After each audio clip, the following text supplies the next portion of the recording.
Welcome back to Film Bites, and a very happy new year to all of our listeners. We were a little bit poorly the last time we spoke. Yes. But hopefully I think we've just about recovered from most of it. Yeah. Bit of a leftover, but we're all right. Yeah.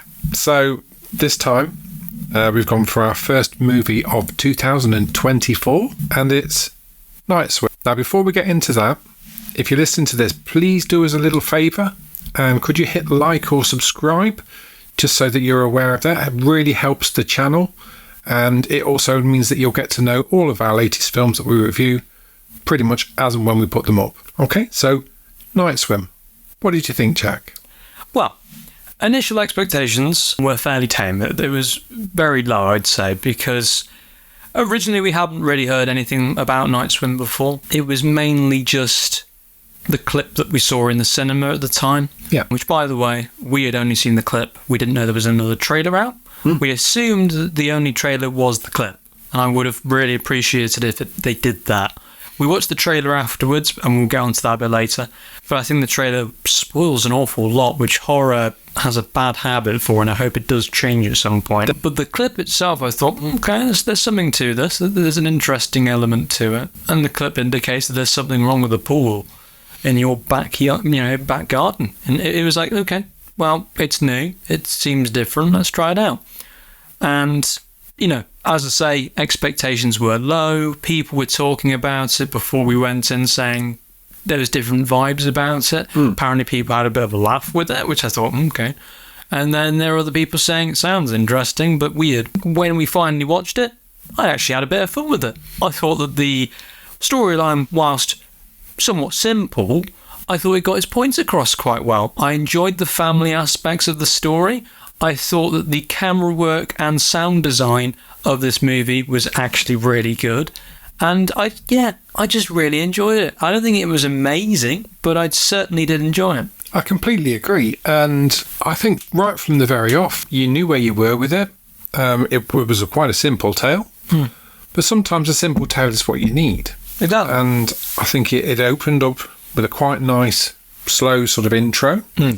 And it was very well told. And then we got into the bare bones of the main story and about Wyatt Russell's character and family moving to this house because he's got a medical issue. Yes. And I just thought it was absorbing. It felt really chilled in many ways. I felt myself kind of thinking a lot of the style that Sinister played out with in the pacing of the movie. Yeah. It wasn't all about the jump scares, of which there are some, which we can talk about shortly. Yeah. It was largely about a good, simple story, and I thought for the most part it was very well told. Yeah. I was engaged in the acting performances of the main cast, and again I thought they managed to make the premise of something which was really quite innocuous, really quite terrifying. As a person that doesn't really swim very often, because I don't like swimming pools, No.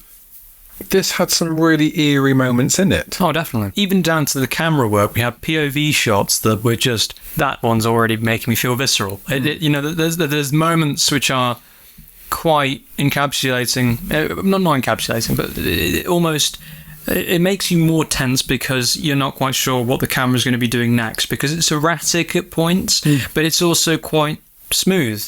So because of that, because it goes from smooth, erratic, it's kind of unsteady. And because you're on unsteady ground, you're kind of waiting for the next scare. I think, don't get me wrong, not all scares were scary, yes, but they were enjoyable. I think that was what it was. Like, that you understood where it was going next. But at the same time, you were going, is it going to go the exact way I'm thinking, though? And sometimes I think I overthought it, because there's a certain sequences where I'm looking at something and I'm going, don't do that, that'd be awful, or that'd be awful. And then they don't do it. Yeah. But if anything, I think because of the overthinking, it's already doing its job, because you're kind of just predicting what's the next thing, and it keeps you on edge a little bit, which I thought, you know what? it's got me on edge in a sense, and I like that. I think that's great. For the most part of this film, you are on edge in a quite nice, sort of comfortable way.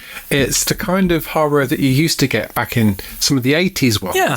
And it's simple, but when you tell a story simply but well, it works. I mean, the last act is possibly the weaker of the story. Yeah.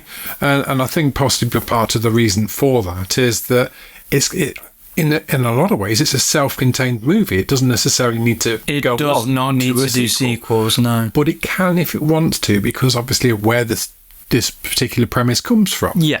So I thought it was clever. I thought it was nicely put together. There was a few little tweaks of J-horror in there with some of the imagery. Yes. I won't say exactly what, but there was definitely a smile that was interesting, I'll say. Mm-hmm. And for the most part, the effects were very good. At no point did I... Because we've seen some other critics saying that they found this funny in places. I don't... Unintentionally. Yeah, I don't understand where the funniness comes in. See, I don't know whether it's the fact that we're a couple of Brits watching it. Or, it could also be that we're just miserable. I don't think it is. But I genuinely think this isn't a particularly funny movie. No. It's not got its tongue in its cheek at any point. And I think it might just be...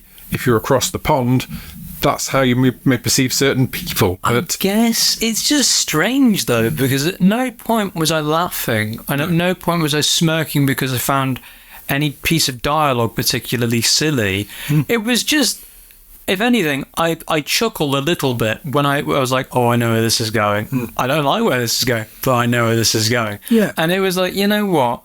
Fair enough. But I don't think we heard anyone in our screening laugh at anything at all. It was more just everyone was reacting. We had a couple of idiots in there. But we'll avoid that mentioning. That's on par for the course. Yeah. But in the main, I thought this was a very good film. I thought it was a lot of fun. It was an easy watch. I don't think it's going to surprise too many people. No. But if you're going to tell us a ghost story well, this is the way you do it. Yeah. And I would suggest it is quite a theatrical thing. Yes. I think because of the size and scale of when you're in the pool, I think it helps that that's on the big screen because you kind of immerse into it a little bit more. It makes it certainly more immersive when you have the sound design particularly grasp at you, I thought. The diegetic sound of actually going under the water and then basically finding yourself in what feels like a void is just eerie. And because of that, the deeper you go, the quieter it becomes. But also, you can still understand what's going on. It's nice and easy to read, even though it's under the water. And, there's certain elements that, of course, must come from the water as well, which I thought, again, sound design, very clever because it made it feel very aquatic in places. And not just that, it was also down to the kind of, I don't know, I think there was an element of almost like gut-like noises, if that makes sense. So it kind of had like a squelching noise that was really uncomfortable, and it kind of made you go, didn't like that, but clever. I'd have to say the music or the score, really, it was quite forgettable, but then that's because it wasn't detracting what's on the screen. It was it was a bed to the story rather than being part of the story, which sometimes with jump scares and all that kind of thing, it can be a big part of. I will say, as a slight con, there were jump scares that didn't hit at all, if that makes sense, like transitioning moments where we would have an establishing shot of the house and then something happens, but then we immediately cut to the next thing. Maybe that's because in the US this was a PG-13 and it's a 15 over here. I guess, but yeah, there were certain jump scares that were a bit like, was that meant to make me jump a little bit, or I don't know. But I think certain scares were a little bit like, not sure about that one. But then I would only say there was like 2 or 3 that did that out of the many that there are. Obviously, that there are a few people that don't like these kinds of horror movies where it's like reliant on jump scares. I don't think it was reliant on the jump scares this time. I think it was relying on tension. Yes. And to be honest with you, there was no stinger noises. There was no like soundtrack noise that was making it uncomfortable. It was purely quiet. It was using actual sound design that was natural from just the scene itself, if you will. Obviously it wasn't, but you get my point. And because of that, I miss that kind of horror where it is just reliant on tension and the build. Yeah. Because we now live in an age where horror, it's changing again. I will say, thanks to movies like Barbarian, Evil Dead Rise, those movies, I think, challenge but also explore territories that we are familiar with, but they do it well. And because of that, that's the side of horror that I'm really excited to see expand. Yeah. The side that I'm still not quite happy about is we're in an era which is called the jump scare era, in my opinion.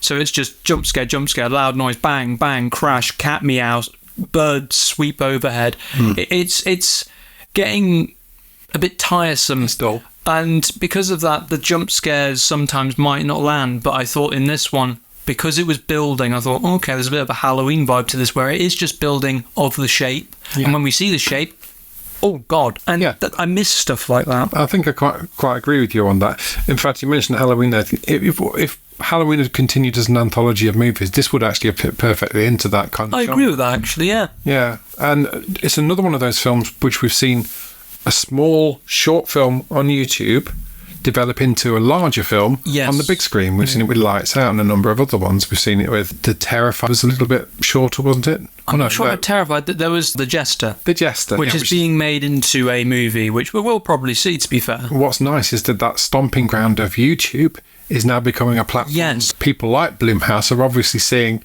as an investment in a creative territory. And you know what? That's great. Smile was another one. Yes. Which, again, Smile was a therapy scene, and they basically incorporated a similar element to that in the movie that was just playing out differently.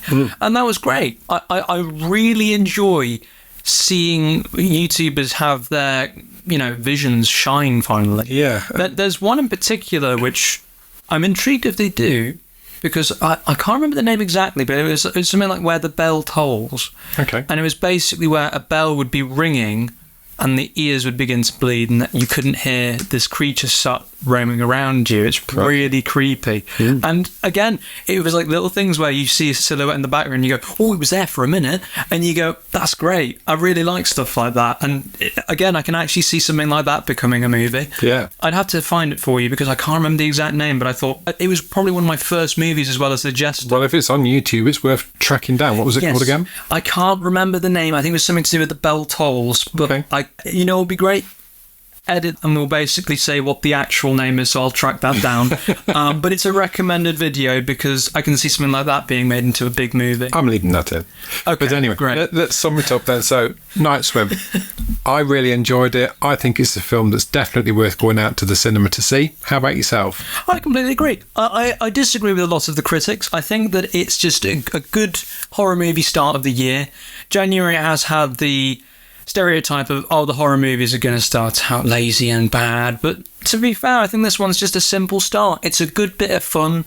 You don't need to think too hard. It's a good popcorn eater, and I recommend seeing it in the cinema. Good sound design, great cinematography. I think the actors smashed it. I've had so much believability in the actual family itself, and the ghost storytelling parts of it, whilst yes, has elements of cliche, there was still some fascinating parts that I wouldn't mind being explored further. Great stuff. So, Night Swim, check it out. And if you've got this far, if you've not already, please subscribe to the channel so we can keep you up to date with all of our latest news and film views and all that kind of stuff. But more importantly, if you've got this far, thank you very much for listening. Really appreciate it. Happy New Year. We'll speak soon. Take care.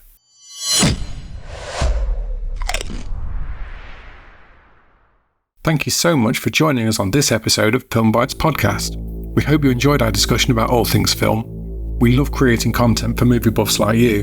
And if you had a good time today, please consider supporting us. We have a little favour. If you liked what you saw and heard, give that like button a gentle tap down there. And if you haven't already, don't forget to hit that subscribe button so you never miss an episode from us. We try and publish at least one episode each week, so stay in the loop for more movie magic and insightful discussion. Also, don't be shy to ring that notification bell. It's like your personal VIP pass to our latest content. Your support genuinely means the world to us. It's what keeps us going and growing as a podcast. So, from the bottom of our movie-loving hearts, thank you. Remember to follow us on social media and feel free to leave your thoughts and suggestions in the comments. We love hearing from you. Until next time, Film Biters, keep watching, keep keep loving, and keep sharing your film passion with the world. Thanks for being part of the Film Bites podcast community. See you in the next episode.